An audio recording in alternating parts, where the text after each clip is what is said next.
सर्वांना माझा नमस्कार. माझे नाव स्नेहल तानाजी बचटे. मी या नाटिकेमध्ये सूत्रसंचालन व धोंडाबाई याचे पात्र घेतलेले आहे. सर्वांना माझा नमस्कार. माझे नाव ईश्वरी श्रीराम माने. मी या नाटिकेमध्ये सावित्रीचे पात्र घेतलेले आहे. सर्वांना माझा नमस्कार. माझे नाव आरोही अमित माचिले. मी या नाटिकेमध्ये ज्योतिबा फुले यांचे पात्र घेतले आहे. सर्वांना माझा नमस्कार. माझे नाव वेदिका नाना पांचा. मी या नाटिकेमध्ये विष्णुपंतचे पात्र घेतले आहे.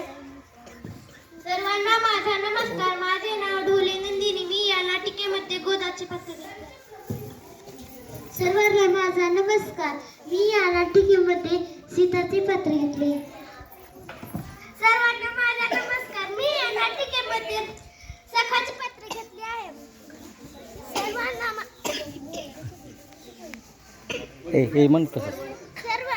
सर्वांना माझा नमस्कार.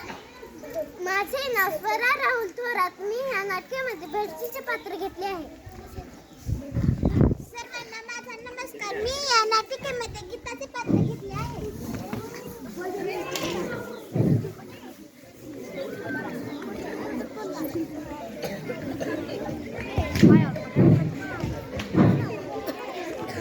सर्वांना माझा नमस्कार. माझे नाव प्राजली आहे.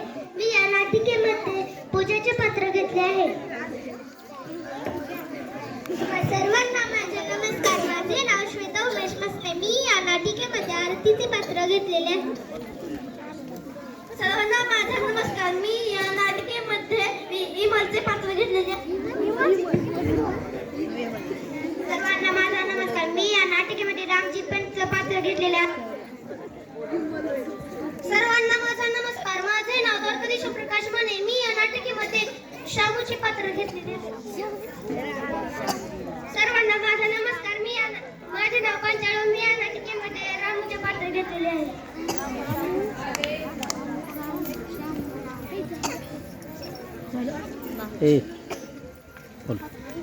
तर चला बघूयात सावित्रीबाई फुले व महात्मा ज्योतिराव फुले यांची बोलणी कशी होते ते.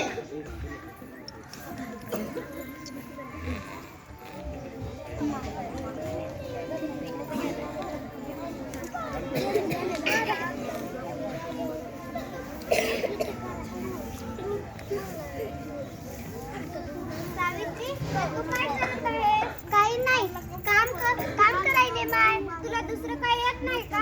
नाही माय ना. तुला लिहायला वाचायला येतं? नाही माय नाही, मला तुला काही सुद्धा कळत नाही. सावित्री, तुझ्यासारख्या या समाजात अनेक बाया अडाणी आहेत. त्यांना शिकवायला हवं.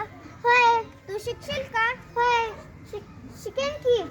तुला मी लिहायला वाचायला शिकवेल आणि तुला लिहायला वाचायला आले की तू आपल्या गावातल्या बायांना गोळा करून त्याला लिहायला वाचायला शिकवशील. होय की, शिकवेन की. चल मग शिकू. झाडू घे.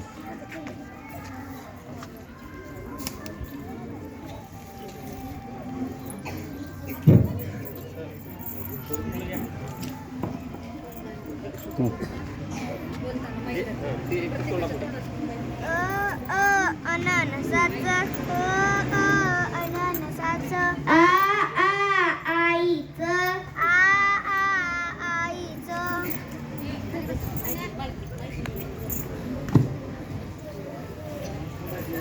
तर अशा प्रकारे महात्मा ज्योतिबांनी सावित्रीबाईंना लिहायला वाचायला शिकवले.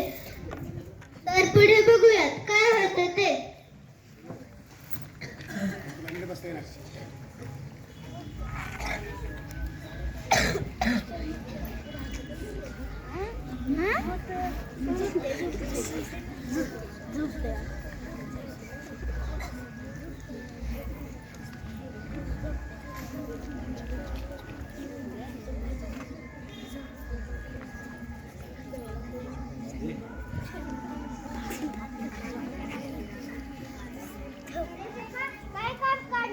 मी ऐकलेलं खरं होतं का ज्योतिबा? हो, खरं आहे. आपल्या गावातली माणसं लई वागतात. सावध राहा. हो, मी राहतो सावध.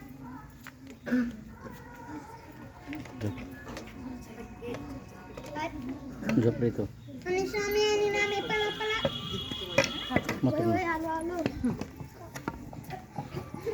तुम्ही दोघं जाऊन त्या ज्योतिबाला ठार करून या. त्याने सारथीला शिकविले. उद्या चालून आपल्या गावातल्या बायकांना शिकवून तो जावा त्याला ठार करून या. पळा पळा. अरे राम्या थांब, कोणी येतंय का बघ तुम्ही.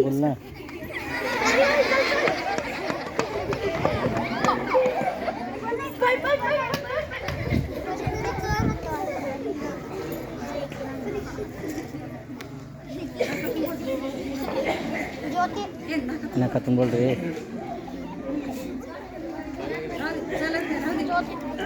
ज्योतिबा तू सांग, तुला काय शिकवलं ना. मी माझ्या सावित्रीला लिहायला वाचायला शिकवत आहे. बायकांचं काम तू आणि मुलं. असं कोण म्हटलं? बाई पण शिकू शकते. एक माणूस जर शिकला तो एकटा शहाणा होतो, आणि एक बाई जर शिकली तो ती सर्व कुटुंबाला शहाणी करू शकते. तुमच्या कला आम्हाला बरोबर.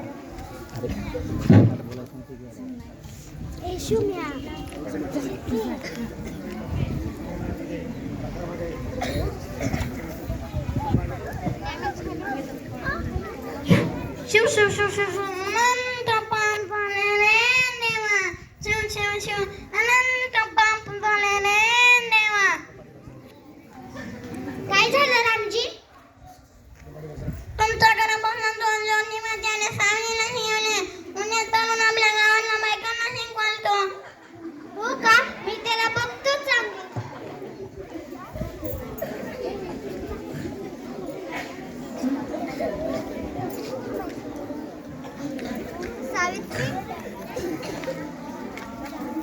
सावित्री, आता तुला लिहायला वाचायला येत आहे? हो येत आहे. तू आता आपल्या गावातल्या बायांना गोळा कर आणि त्यांना शिकव. हो.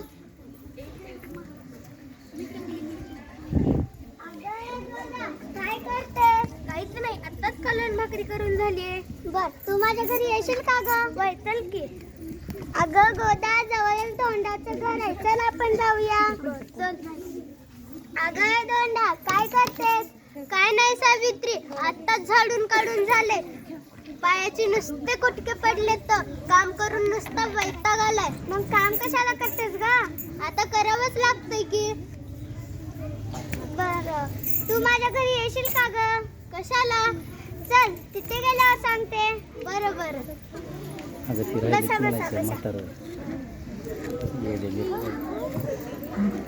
आम्हाला कशाला बोलवलं? तुला शिकायचं आहे का ग? होय की, मला शिकायचंय. अगं धोंडा, तुला शिकायचं आहे का?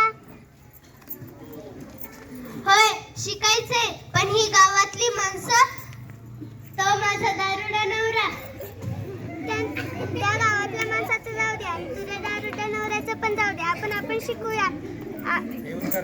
बरं बरं. अगं